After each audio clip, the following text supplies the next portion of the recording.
Bismillahirrahmanirrahim.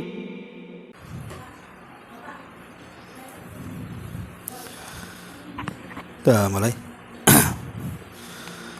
Bismillahirrahmanirrahim. Assalamualaikum warahmatullahi wabarakatuh. Alhamdulillah wassalatu wassalamu ala Rasulillah wa ala alihi wa sahbihi wa mawalah wa la hawla wa la quwata illa billahi wa ba'du. Alhamdulillah, segala puja dan puji hanya milik Allah subhanahu wa ta'ala. Salawat dan juga salam kita hadiahkan kepada Rasul kita Nabi besar Muhammad sallallahu alaihi wa ala alihi wasallam. Kita lanjutkan kembali kajian kita, masih membahas kitab Bahjah Qulubil Abrar, karya besar Syekh Abdurrahman Ibn Nasir As-Sa'di rahimahullahu ta'ala. Dan kita sudah masuki hadis yang ke-34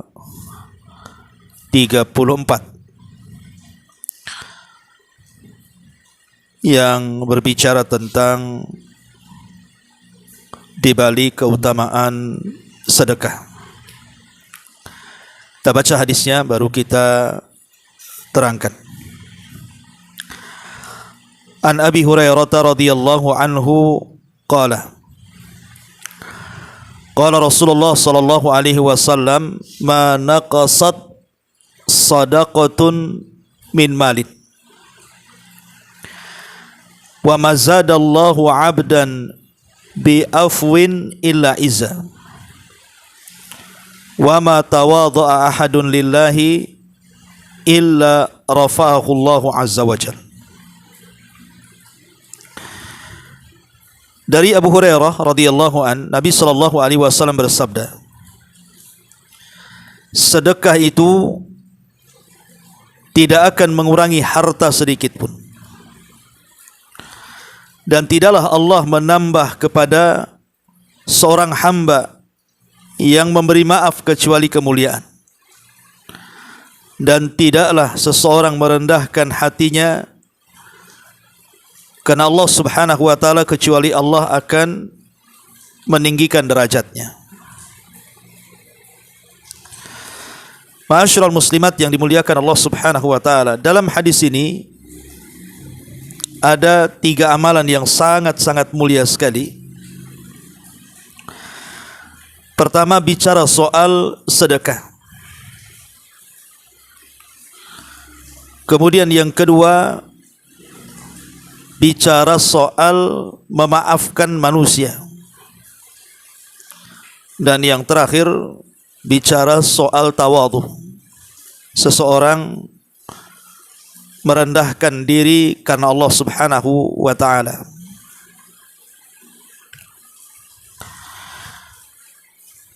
Ma'asyiral muslimat yang dimuliakan Allah subhanahu wa ta'ala, baik kita akan kupas satu persatu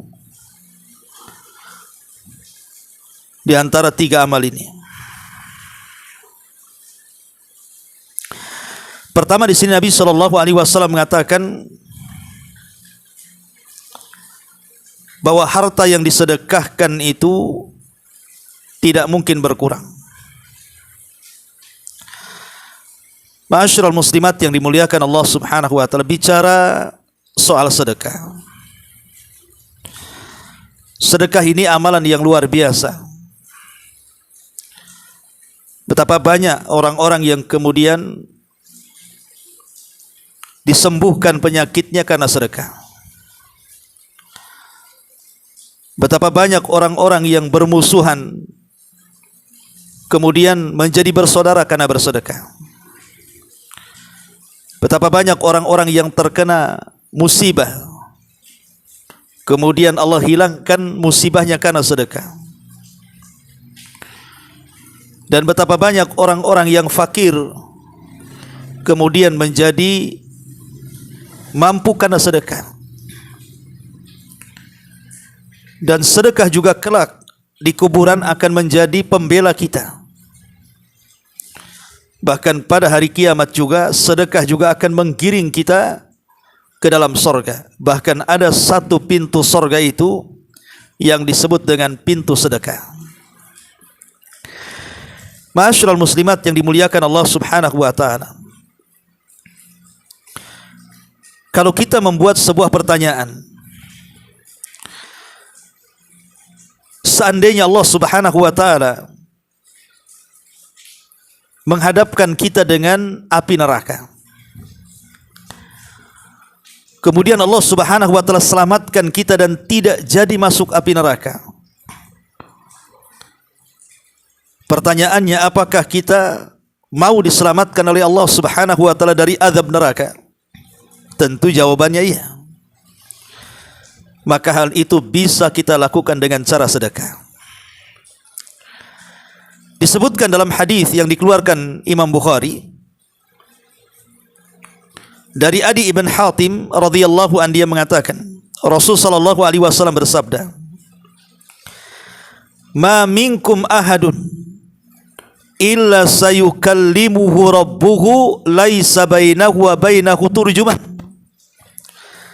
Fayangduru aymana minhu fala yara illa ma qad qaddam min amali wa yangduru ash'ama minhu fala yara illa ma qaddama wa yangduru baina yadayhi fala yara illa an-nar tilqa'a wajhi fattaqun nara walau bisyikki tamra." Kata Nabi SAW, tidaklah salah seorang di antara kalian melainkan akan diajak bicara oleh Allah tanpa ada juru penerjemah satupun. Saat ia melihat ke sebelah kanannya, maka ia tidak melihat selain amalannya yang pernah dilakukannya. Kemudian saat ia melihat ke sebelah kirinya, maka ia tidak melihat kecuali apa yang telah ia lakukan dari dosa-dosanya. Tapi saat ia melihat ke depannya, maka ia melihat selain neraka di hadapan mukanya. Kemudian kata Rasul, maka jagalah kalian dari neraka walaupun dengan hanya separuh biji kurma yang kau sedekahkan. Lihat bagaimana Nabi SAW mengatakan, takutlah kau ke dalam neraka walaupun hanya bersedekah dengan sepotong biji kurma. Kalau sepotong biji kurma saja bisa menyelamatkan seseorang dari api neraka, macam mana orang yang bersedekah lebih daripada sepotong biji kurma? Dari sini menunjukkan bahwa sedekah itu bisa menyelamatkan kita dari azab Allah Subhanahu wa taala. Ma'asyiral muslimat yang dimuliakan Allah Subhanahu wa taala. Kalau seandainya seseorang melakukan dosa, tentu dosa itu kan penyebab murkanya Allah, Bu. Dosa itu penyebab murkanya Allah Subhanahu wa taala. Di mana Allah Subhanahu wa taala bisa menimpakan dengan kemurkaannya dengan berbagai macam azab dan siksanya. Pertanyaannya, maukah kita dihindarkan dari azab Allah Subhanahu wa taala lantaran kemaksiatan kita? Tentu jawabannya ya. Maka bersedekahlah. Karena sedekah itu bisa menghentikan kemurkaan Allah Subhanahu wa taala. Dalam sebuah hadis yang dikeluarkan Imam At-Tirmidzi, Nabi sallallahu alaihi wasallam mengatakan, "Inna sadaqata la tudfi'u ghadaba rabbi." Sesungguhnya sedekah itu bisa mencegah murkanya Allah Subhanahu wa taala. Dalam riwayat, wa sadaqatus sirri tudfi'u ghadaba rabbi, dan sedekah yang dilakukan tidak terang-terangan itu bisa memadamkan murkanya Allah Subhanahu wa taala. Subhanallah. Jadi orang-orang yang sudah membuat Allah murka karena kemaksiatan yang dilakukannya, tapi dengan sedekahnya dia bisa meredam murkanya Allah Subhanahu wa taala kepadanya. Maka untuk meredam murkanya Allah kepada kita, maka sering-seringlah bersedekah. Ma'asyiral muslimat yang dimuliakan Allah Subhanahu wa taala. Kita tahu bahwa ketika manusia dikumpulkan di padang mahsyar, kemudian matahari diletakkan di atas kepala.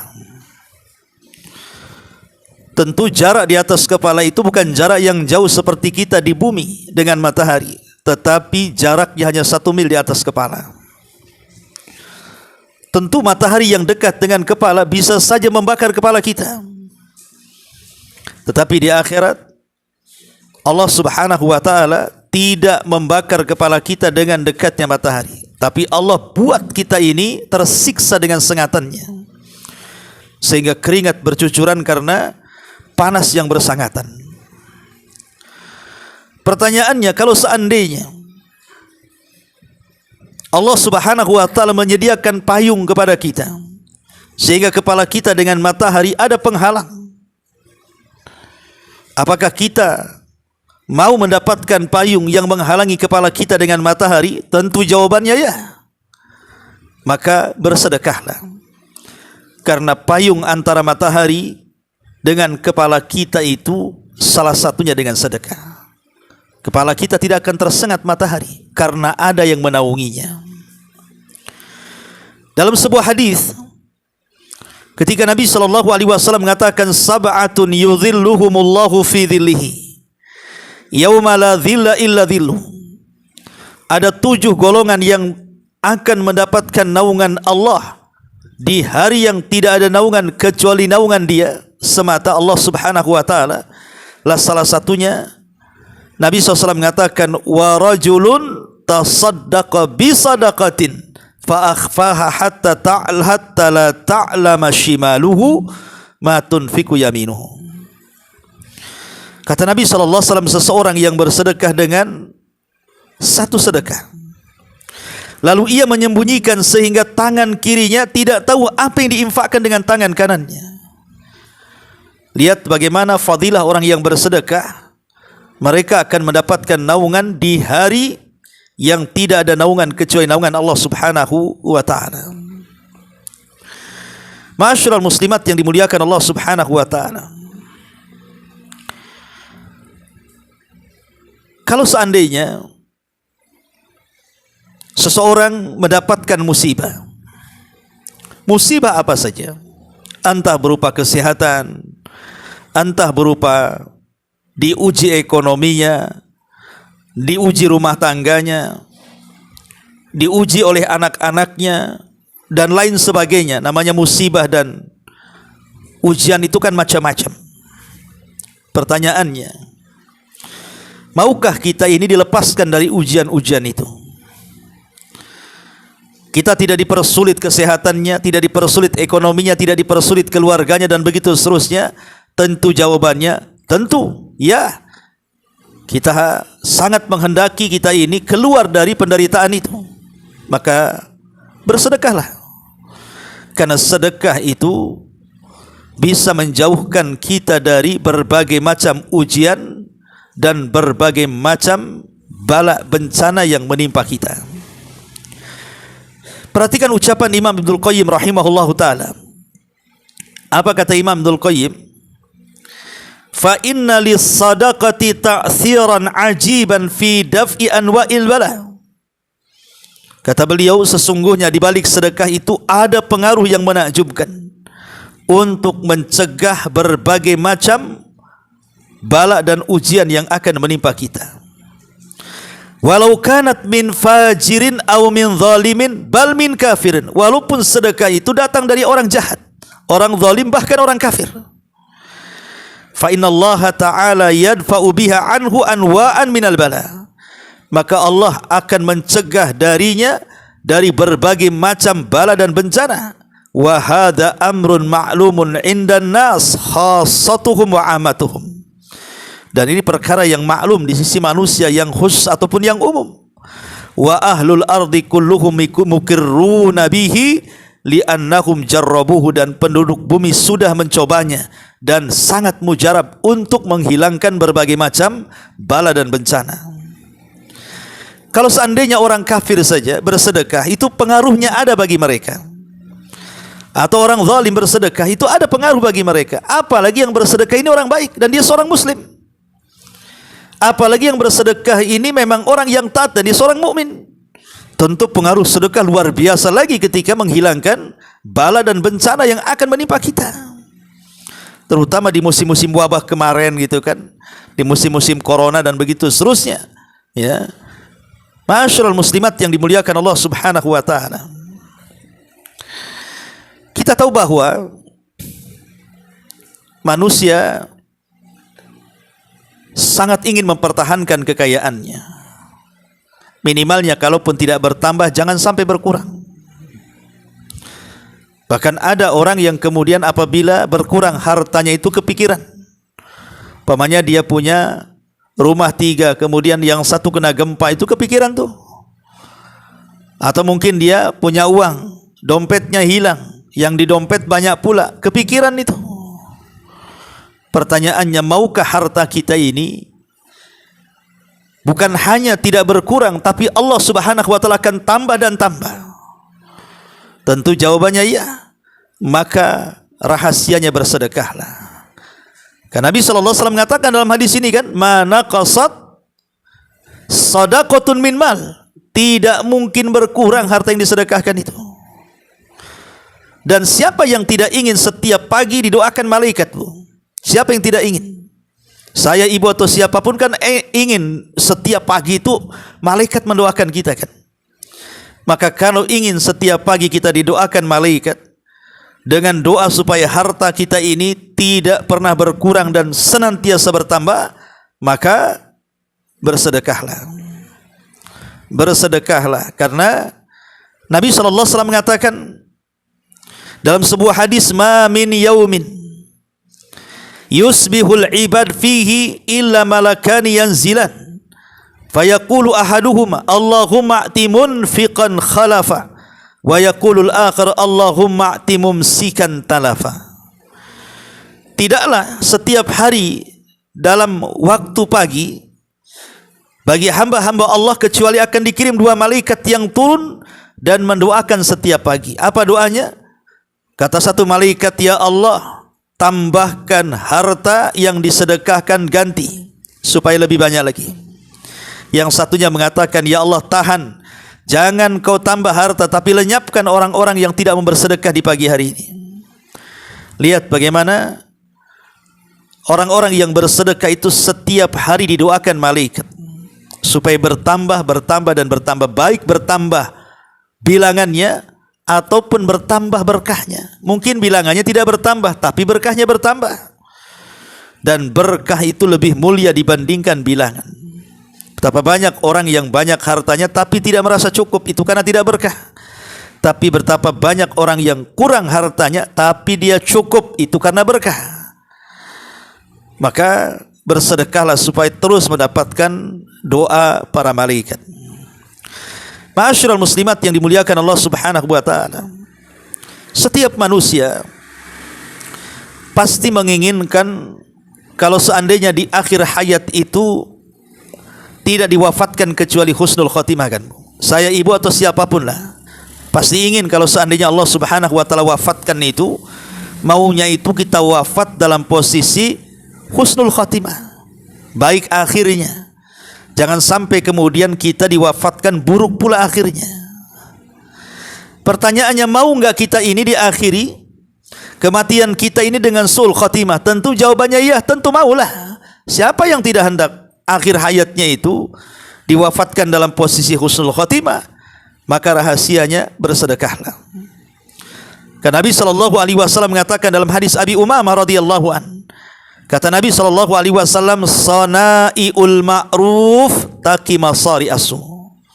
Sana'iul ma'ruf, bahwa perbuatan-perbuatan baik, salah satunya sedekah, itu bisa mencegah kematian yang buruk, bisa mencegah su'ul khotimah. Maka kalau kita ingin husnul khotimah, maka bersedekahlah. Karena sedekah ini salah satu yang bisa takima sari asu, bisa menjaga supaya kita tidak buruk akhirnya. Ma'asyiral muslimat yang dimuliakan Allah Subhanahu wa taala. Nabi sallallahu alaihi wasallam memberikan rahasia sedekah ketika melihat tanda-tanda yang menakutkan, supaya kita tidak tertimpa dengan tanda-tanda yang menakutkan itu keburukan. Contoh umpamanya ketika Nabi sallallahu alaihi wasallam melihat gerhana matahari total di zamannya, dan itu belum pernah terjadi, sehingga serasa akan kiamat. Maka Rasul langsung sholat. Kemudian selepas sholat Nabi sallallahu alaihi wasallam berkhutbah. Dalam khutbahnya Nabi sallallahu alaihi wasallam mengatakan apa? Fad'ullaha wa kabbiru wa tasaddaqu. Berdoalah kalian kepada Allah, bertakbirlah kalian kepada Allah, dan bersedekahlah. Itu saat Rasul melihat gerhana total yang sangat menakutkan, karena dikhawatirkan gerhana itu membawa bencana. Makanya Rasulullah SAW menganjurkan untuk bersedekah supaya kita tidak tertimpa dengan bencana. Makanya kalau ada hal-hal yang menakutkan, bersedekah. Ya, ada hal-hal yang menakutkan, ada musibah yang menakutkan, maka bersedekahlah. Dan kita tahu Bu, siapa sih yang tidak ingin setiap hari hati kita ini bahagia Bu? Saya, ibu, atau siapapun lah pasti ingin bahagia. Tidak mungkin orang itu ingin sengsara kan Bu? Pasti orang itu kan ingin bahagia. Dan bahagia itu kan letaknya di hati. Hati itu kalau bahagia lapang, rumah sempit pun jadi lapang. Suami tidak tampan pun jadi tampan. Tapi kalau hati sempit tidak bahagia Bu, rumah luas pun itu jadi sempit. Suami tampan Bu kayak setan. Itu kalau tidak bahagia kan Bu. Artinya semua orang pengen bahagia, karena bahagia itu kan dicari orang. Anak kecil pengen bahagia, orang remaja pengen bahagia, orang dewasa pengen bahagia, orang tua pengen bahagia, laki-laki, perempuan, mukmin, kafir, semua pengen bahagia kan Bu. Lah salah satu rahasia kebahagiaan itu, kalau ibu ingin bahagia, salah satu rahasia kebahagiaan itu ada dengan cara bersedekah. Ibu pengen bahagia, banyak bersedekah. Karena Nabi SAW yang mengatakan, ahabbun nas ilallah anfa'uhum linnas. Manusia yang paling dicintai Allah itu adalah manusia yang paling bermanfaat untuk manusia yang lainnya. Wa ahabbul a'mal ilallah sururun tudkhiluhu ala qalbi muslim. Dan seutama-utama amal yang paling dicintai Allah adalah kebahagiaan yang ibu tanam kepada hati seorang muslim. Dan al-jaza min jinsil amal Bu. Balasan itu sesuai dengan amalannya. Kalau ibu membahagiakan orang, maka Allah akan berikan kebahagiaan kepada kita. Kalau ibu membuat bahagia manusia, maka Allah akan berikan kebahagiaan kepada kita. Itulah al-jaza min jinsil amal kama tadinu tudan, kata para ulama. Sebagaimana kita membahagiakan orang, maka Allah akan berikan kebahagiaan itu kepada kita. Lah sedekah itu salah satunya membahagiakan orang. Terutama orang-orang miskin, orang-orang fakir yang mereka berhajat kepada sedekah uluran tangan kita. Ketika kita memberikan apa yang kita miliki kepada mereka, kemudian mereka bahagia, ketahuilah, maka sebentar lagi kebahagiaan itu akan sampai kepada ibu. Karena ibu sudah membahagiakan orang. Sama dengan ibu mencelakakan orang, nanti ibu celaka. Ibu mempersulit orang, ibu akan mendapatkan kesulitan. Maka siapapun yang membahagiakan orang, maka kebahagiaan itu akan sampai kepada kita. Dan siapa yang tidak ingin dalam kehidupannya ditolong Allah? Saya, ibu, atau siapapun pengen Bu ditolong Allah? Pengen, karena kalau Allah terlibat dalam masalah besar pasti akan mudah kita lakukan dan kita uraikan. Kalau Allah tidak terlibat dalam masalah kecil sekalipun, susah untuk kita mencari jalan keluarnya. Maka siapapun pengen mendapatkan pertolongan Allah kan Bu. Lah rahasia pertolongan itu ada di sedekah. Nabi SAW juga mengatakan dalam sebuah hadis, Allahu fi aunil abdi, maka nal abdu fi auni akhihi. Allah akan senantiasa menolong hamba-hambanya selama hamba itu menolong saudaranya. Dan menolong saudara itu dengan cara bersedekah. Jadi menolong saudara itu dengan cara bersedekah. Maka ketika kita banyak bersedekah menolong saudara kita yang membutuhkan, maka akan datang pertolongan Allah sewaktu-waktu kepada kita, karena kita sudah menolong saudara kita. Dan sedekah itu bukti keimanan. As-shadaqatu burhan. Bukti sedekah itu keimanan kita. La yu'minu ahadukum hatta yuhibba li akhi ma yuhibbu li nafsi.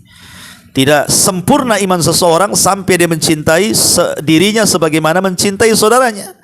Sebagaimana kita lapar, maka saudara kita lapar, kita makan, beri juga makan saudara kita. Dan begitu seterusnya. Ma'asyiral muslimat yang dimuliakan Allah Azza wa Jalla, bahkan lebih daripada itu.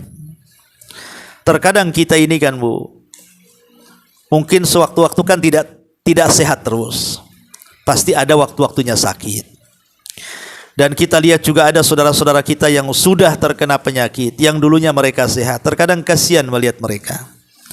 Ada yang parah sekali sehingga tidak bisa bangun, ada yang ya mungkin juga harus terbaring di kasur, ada yang harus ke sana kemari pakai kursi roda.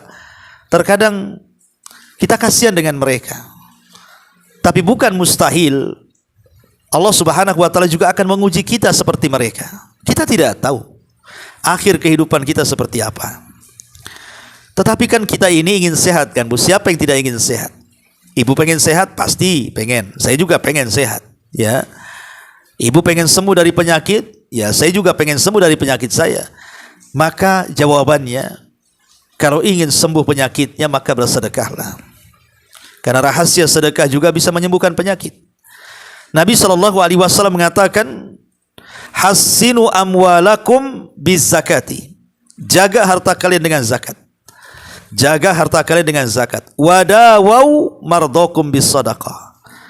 Tetapi obatilah orang yang sakit di antara kalian dengan cara bersedekah. Dan itu mujarrab. Bagaimana Imam Hakim ketika sakit kemudian bersedekah air, kemudian sembuh penyakitnya. Kemudian ada seorang laki-laki datang kepada Ibnu Mubarak meminta fatwa karena penyakit yang sudah lama dideritanya. Kata Ibnu Mubarak, bersedekahlah dengan air. Akhirnya bersedekah, kemudian sembuh penyakitnya. Tapi bukan berarti kalau seandainya ada seorang yang sakit, dia sudah berusaha bersedekah kemudian tak sembuh-sembuh, ya itu sudah takdir. Tetapi umumnya orang kalau betul-betul mengharap dari hartanya untuk disedekahkan kepada Allah, mencari keikhlasan dan ridhonya dari harta yang paling baik, yang tidak ada harta haram dan diniatkan untuk kesembuhan, itu biasanya sembuh penyakitnya. Ya. Ma'asyiral muslimat yang dimuliakan Allah Subhanahu wa taala, maka bersedekahlah supaya nanti jangan seseorang itu menyesal setelah kematiannya.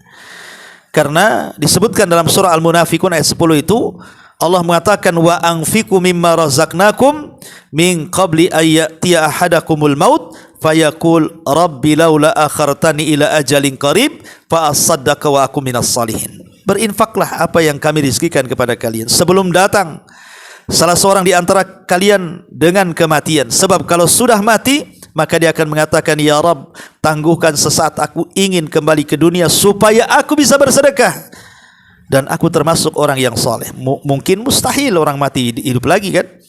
Oleh karena itulah mumpung kita masih hidup, maka banyak-banyaklah bersedekah. Karena harta yang disedekahkan itulah harta yang sesungguhnya. Kata Rasul, ma akalta fa afnaita wa ma labista fa ablaita wa ma tasaddaqta fa abqaita. Hartamu yang kau makan habis, yang kau pakai usang, yang kau sedekahkan, itulah yang sesungguhnya harta yang akan kau bawa setelah kematian.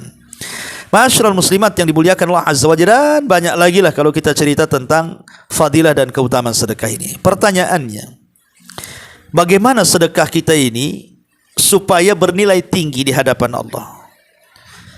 Saya, ibu kan pengen juga kalau sedekahnya bukan hanya sekedar sedekah, tapi sedekah itu pengen bernilai tinggi, bermanfaat untuk hidup kita. Macam mana caranya? Ya. Pertama, niatkan bahwa ketika ibu bersedekah itu, ibu sedang berniaga dengan Allah. Dan berniaga dengan Allah itu tidak ada ruginya. Lantabur, tidak mungkin rugi. Berniaga dengan manusia bisa rugi. Berniaga dengan Allah tidak mungkin rugi, karena kita sedang berniaga untuk akhirat kita. Ini yang pertama.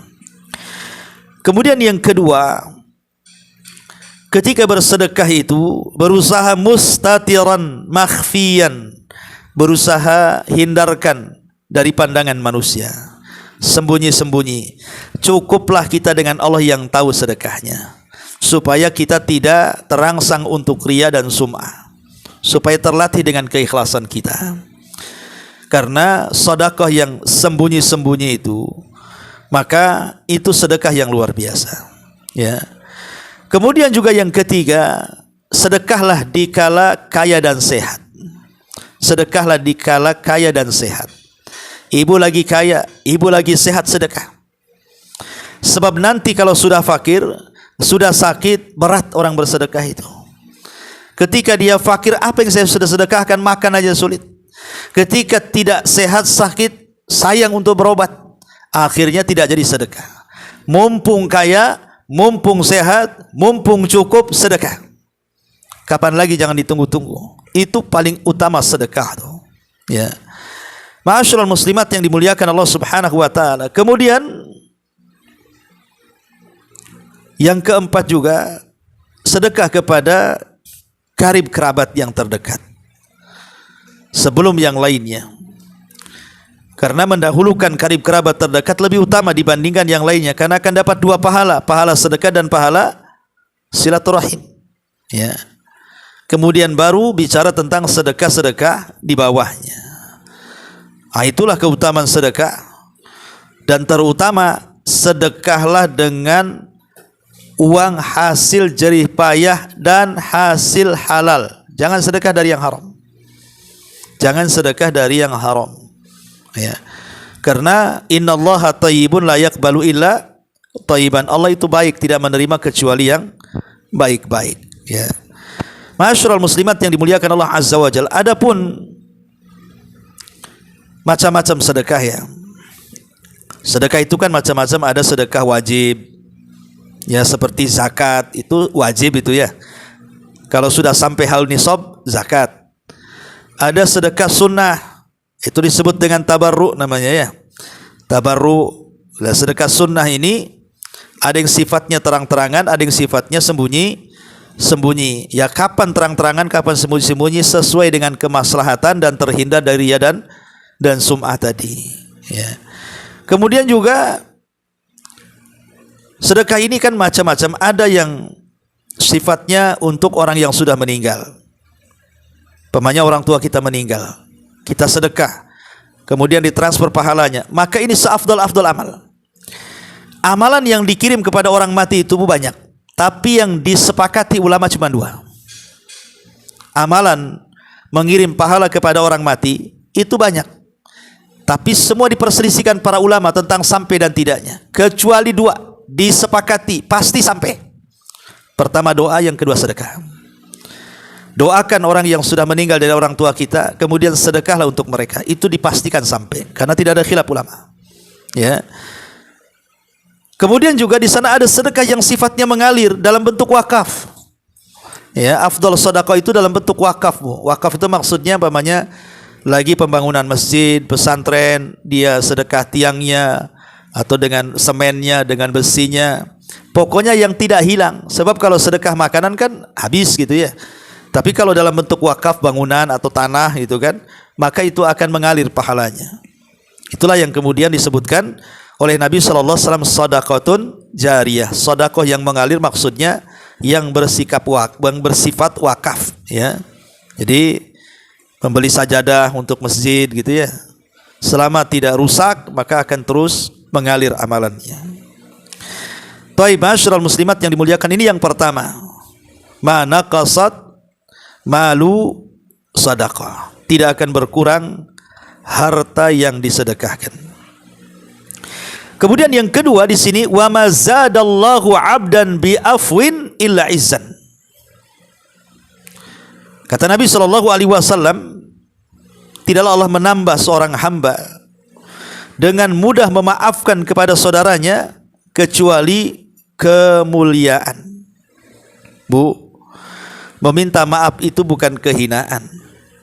Kadang ada orang malas minta maaf kan, karena merasa terhina. Hina kali aku harus minta maaf sama orang itu. Tidak.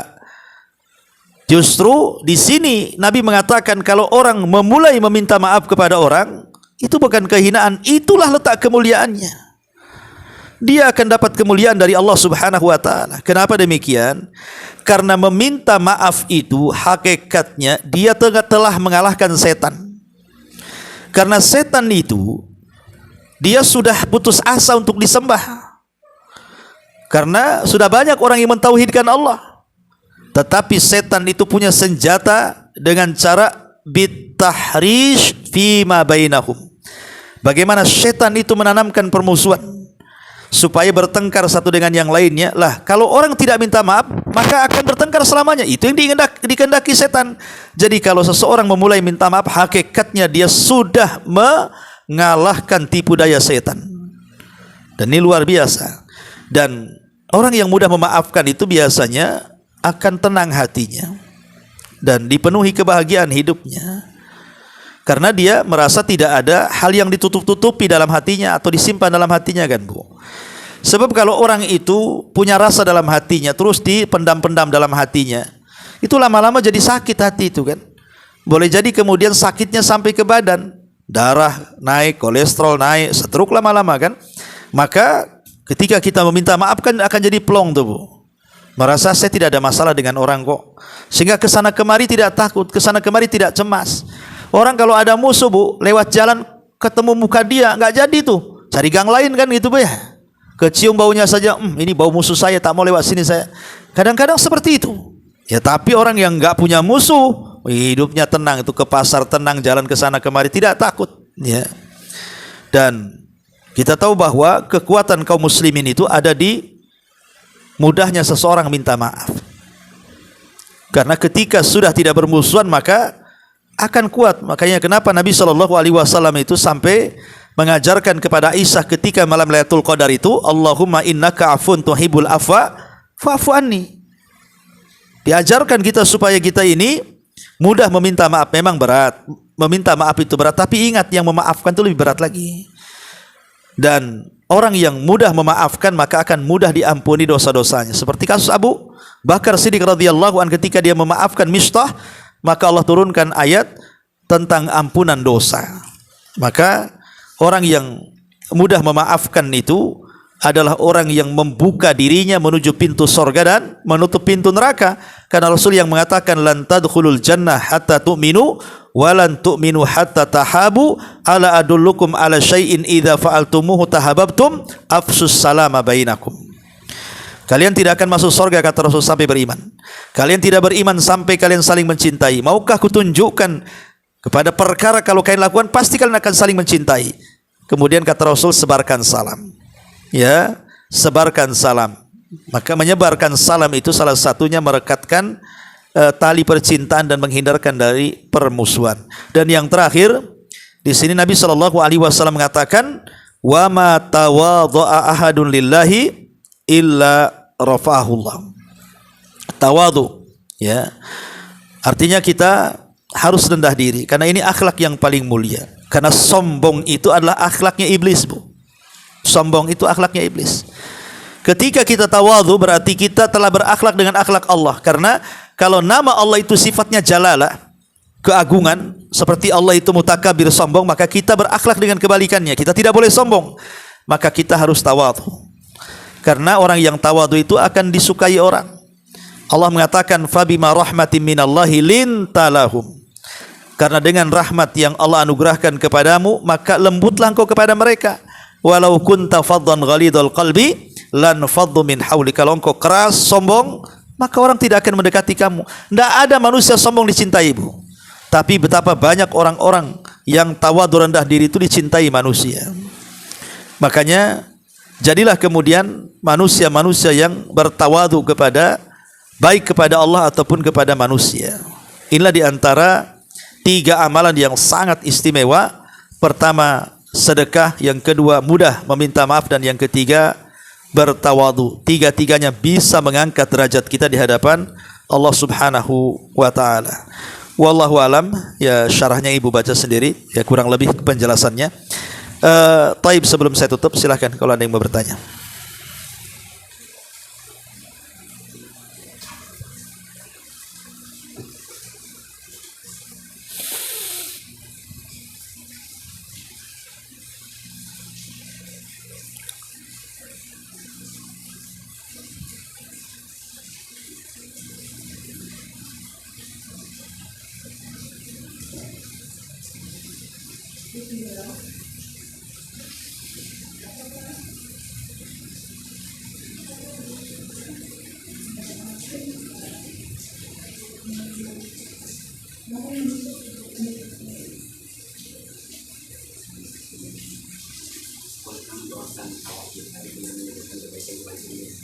Bolehkah kita mendoakan saudara kita dengan menyebutkan kebaikannya?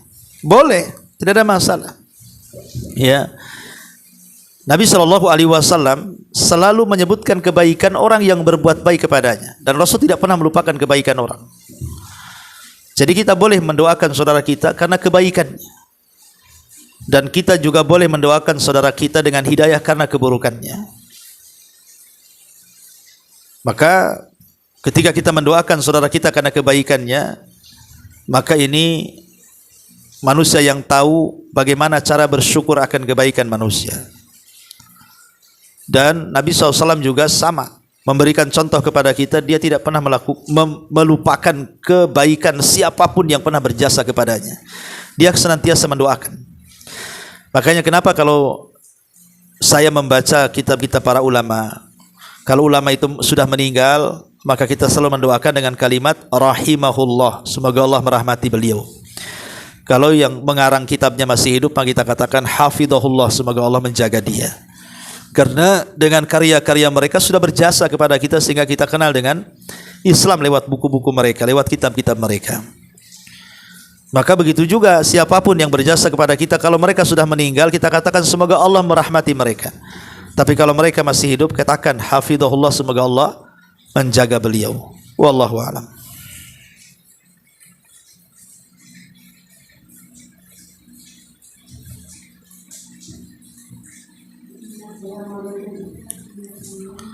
Waalaikumsalam.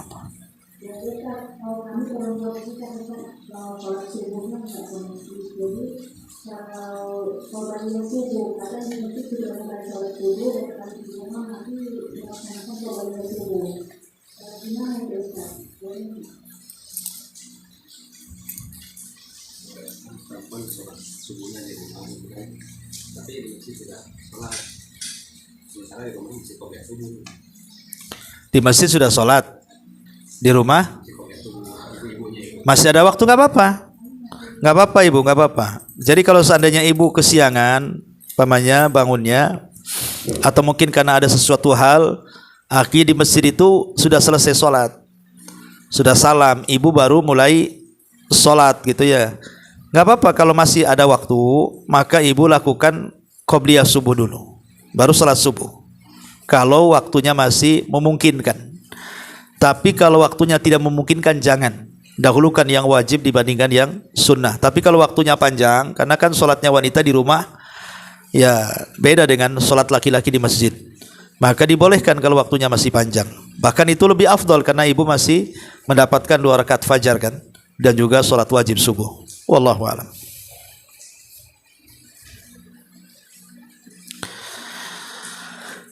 Ya, saya kira cukup.